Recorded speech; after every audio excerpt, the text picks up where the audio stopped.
Friday afternoon to launch a proactive move and attack targets of the Palestinian Islamic Jihad in the enclave. Meanwhile, IDF is reinforcing the Iron Dome in the Otef station near the border, while additional armoured forces are being reinforced along Israel's border with Gaza. The military strike comes shortly after the Defense Minister Benny Gantz sent a strong warning to the Palestinian Islamic Jihad that Israel would take action if the terror group does not back down from its intentions to carry out a revenge attack. His warning coming after visiting the IDF Southern Command, where tensions have remained high since Monday evening when Israeli Defense Forces arrested the terror group's West Bank leader Bassam Saadi in Jenin. Since then, the Israel Defense Forces has bolstered its troops and shuttered routes along the border due to fear of an imminent attack. Now, the precautions have largely placed residents of the border communities under a lockdown, which is set to continue over the weekend. The prolonged closures have caused anger among many Israeli residents of the south, with the Israel Defense Minister having to address that sentiment as well. יש למדינת ישראל אחריות גדולה להגן ולשמור עליכם. The State of Israel has a great responsibility to protect you. The citizens of Israel and the residents in the south have shown throughout the years a civil resilience that deserve all appreciation.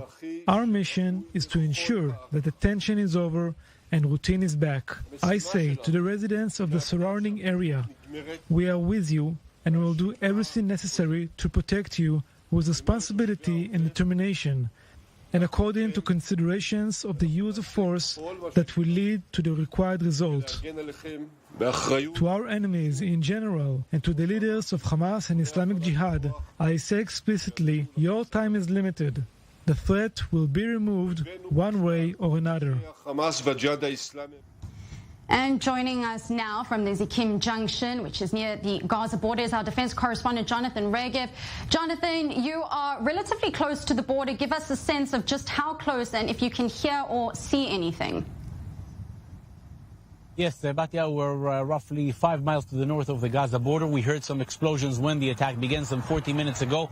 Constant sounds of airplanes and helicopters in the sky above us. We just heard Defense Minister Benny Gantz saying that the leaders of Hamas and the Islamic Jihad, their time will eventually come, as it seems for Taisir Jabri, who was the leader of the Islamic Jihad in the Gaza Strip. That time has come. Palestinian reports out of Gaza suggest he was the target of that first attack. Taisir Jabari, the leader of the Islamic Jihad, the man who replaced Baha Abu al-Ata, the man killed by Israel back in November 2019 in a previous previous escalation, which back then was also held by Israel and the Islamic Jihad. Israel is specifically targeting Islamic Jihad targets at this time, no Hamas targets for the time being. Why so? Israel is hoping to make the difference between the two organizations, thus keeping Hamas, which is far bigger and far stronger, out of this conflict. Will that be the case? We of course don't know. What we do know is that the residents of all of the surrounding communities around the Gaza Strip, whether the regional councils and also the cities of Ashkelon and Sderot, the residents there have been instructed to stay close to protected areas, protected shelters. Even the residents of Ashdod, which is further to the north, some 25 miles or so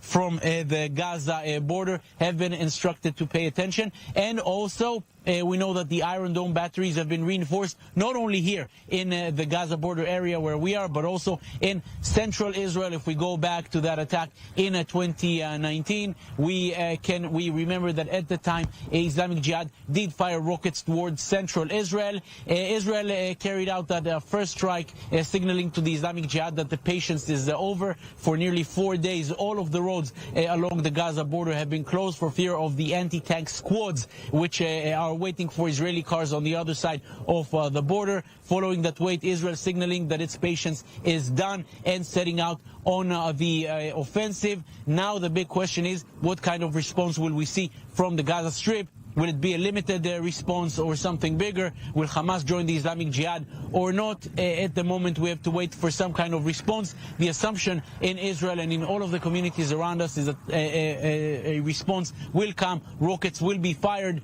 What kind of a response? We, of course, have to wait and see. Right, and just touching on that response, Jonathan, how likely is it in the sense of the Iron Dome batteries being put out as well? The operation has already been given a name of Breaking Dawn. If an operation has been given a name, are we likely to assume that it is not going to be a short operation and that the closures on the border could continue as long as an escalation is threatening? We know that the directives to the communities here around the Gaza border have been given at least until tomorrow at 8 p.m., meaning this is not, the IDF is assuming that this is not something that Israel is striking, Islamic Jihad will send something, maybe Israel will bomb another post and that's it. This is probably not the case, and this is something Israel has been preparing for quite some time, a few days at least, since the roads here have been closed. If you target the head of the Islamic Jihad in Gaza with such a precise attack outside his home or outside his car, that means that this is something that Israel has been preparing for. Israel is also preparing for a response from Gaza. The assumption in Israel is that this clearly will not take a few hours, but something longer, a day, 2, 3, no one really knows. Our defense correspondent Jonathan Regev breaking down the latest news from Zikim Junction near the Gaza border. Thank you very much. We now move to Avi Pazner, the former Israeli ambassador to France and Italy, who joins us via Skype. Avi, I wanted to discuss with you, we are hearing that Iron Dome batteries have been deployed not only in and around the Gaza border enclave, but also in areas further north with possible threats on Jerusalem and Tel Aviv. How likely are we to see something like that? Good evening, Batya. We have to take into account that there will be a response, perhaps not only by the Islamic Jihad, but also perhaps the Hamas, because what we have done, we have liquidated the very head, the military head of this murderous organization, the Islamic Jihad. I don't think they expected that kind of reaction from Israel, because for 3 or 4 days, we have been showing a lot of restraint, and we have been sending messages, and we have been trying a mediation by the Egyptian and the Qatari, etc. But the threats on the part of the Islamic Jihad continued, so Israel had no alternative but to hit back. And we hit at the very head, and therefore we have to expect a strong answer, at least on the part of the Islamic Jihad. I imagine that Iron Domes have been deployed all over Israel, not only around the Gaza Strip, because we have to be ready for not only for the Jihad, maybe more. And we may very well have now some days of fighting around Gaza ahead of us. Right, and I just want to touch on what you mentioned there. This was an extremely targeted attack on the Palestinian Islamic Jihad, with the visuals coming out. You can clearly see parts of a building that were specifically targeted and not the entire compound. But with that being said, I'll remind our viewers, the Palestinian Islamic Jihad is a terror group that is stationed within the Gaza Strip, but it is not the de facto ruler. Hamas is. And so how likely is it everyone is sort of gearing up here in Israel since the announcement of this preemptive strike, that we could be looking for a response from the Gaza Strip? How likely is it that Hamas would join in the Palestinian Islamic Jihad in reinforcing or possibly triggering such a response? Batya, we have evidently to take this into consideration.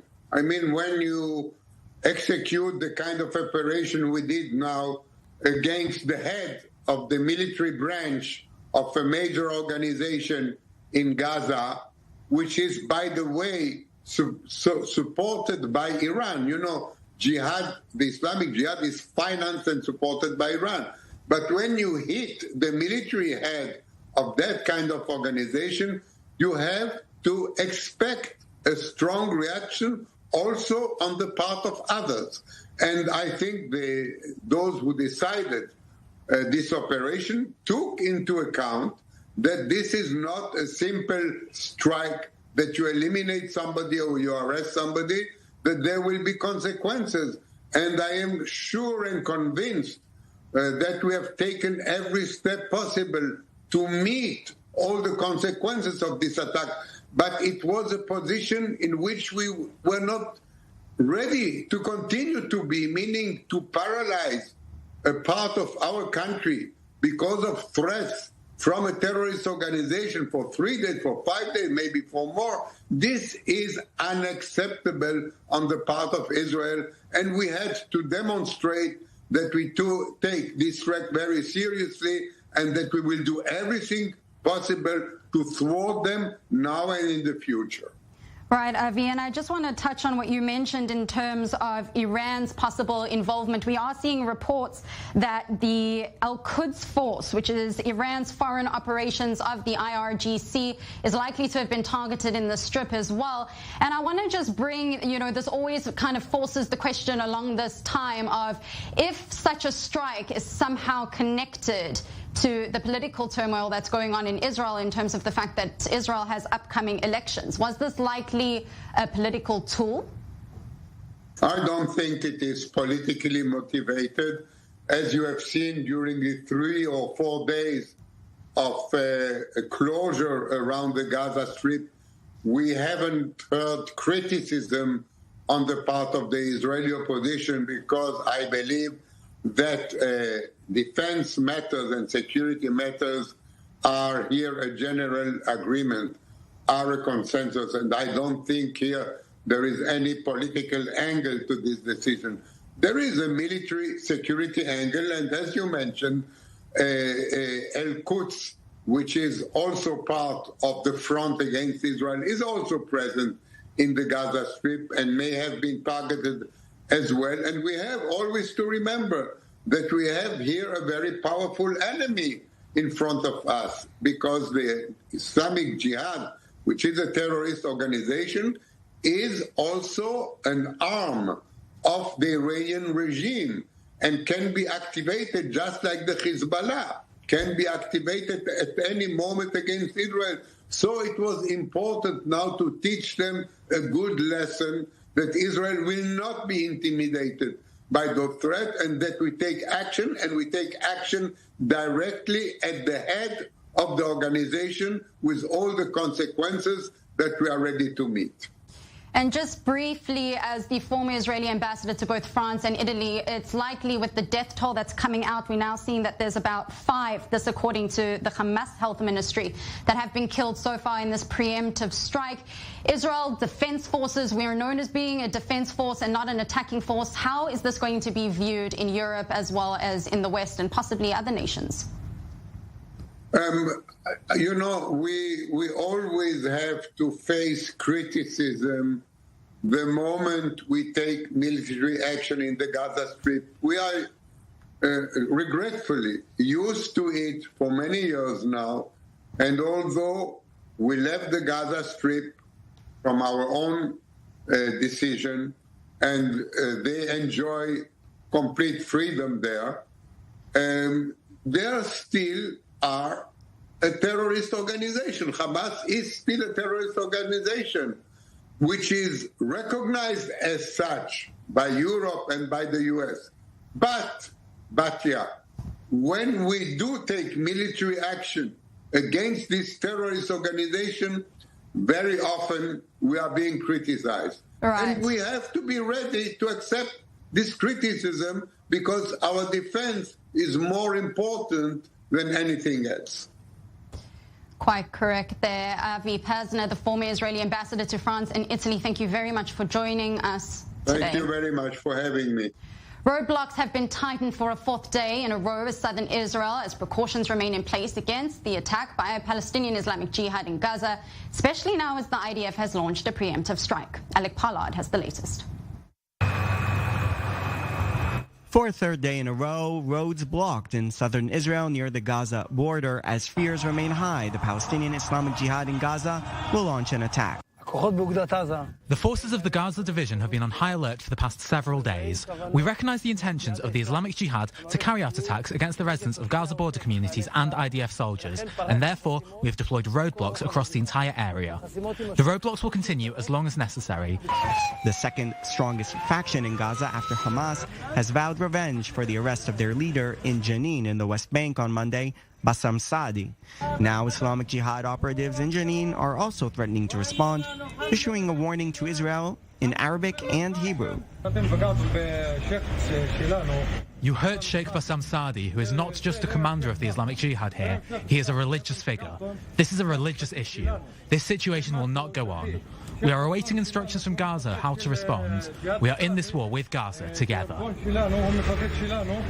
Islamic Jihad have issued a series of demands via Egyptian mediators to Israel, including an end to Israeli counterterrorism operations in the West Bank.